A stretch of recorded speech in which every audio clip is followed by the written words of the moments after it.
لو عايز تخس أو تضبط جسمك فالموضوع بسيط، كُل صح، اتمرّن واثبت على كده، بس ليه رغم إنه بسيط بتحس إنك مش بتوصل؟ فخلّينا نبدأ من الصفر ونفهم أساسيات التغذية. التغذية أولًا تعتبر معقدة شوية، لإن كل جسم وليه احتياجاته، بس القاعدة العامة لو عايز تخس قلِّل أكلك، لو عايز تزيد كُل أكتر، فالموضوع بسيط.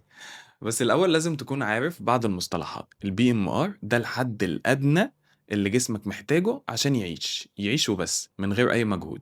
الTDEE ده بيساوي الBMR زائد أي حركة بتعملها، مش لازم جيم، أي مشي، أي مجهود، غسل مواعين، أي حاجة.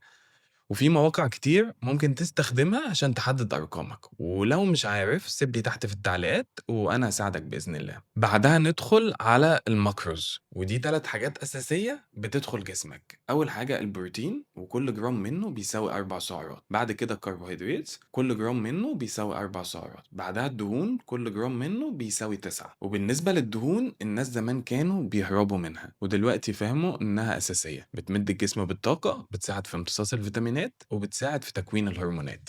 وأفضل أنواعها الدهون الصحية زي الأفوكادو، السلمون، المكسرات، ولازم تقلل من الدهون المشبعة والمصنعة.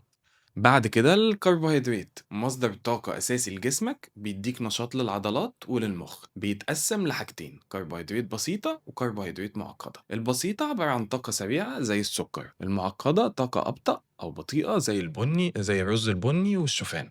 ونصيحة قلل السكريات المصنعة، بتزود الوزن وبتتعب الكبد والمخ. بعد كده البروتينات أهم عنصر لبناء الجسم، بتبني العضلات والأنسجة، بتساعد على شفاء الجسم، وبتتكون من أحماض أمينية. طبعا مهمة لكل الناس مش بس الناس اللي بتتمرن، والتوصية بتاعتها 0.8 جرام أو 0.8 جرام بروتين لكل كيلو جرام من وزن جسمك، بس الناس الرياضيين بيحتاجوا أكتر. طيب إزاي تتابع نظامك؟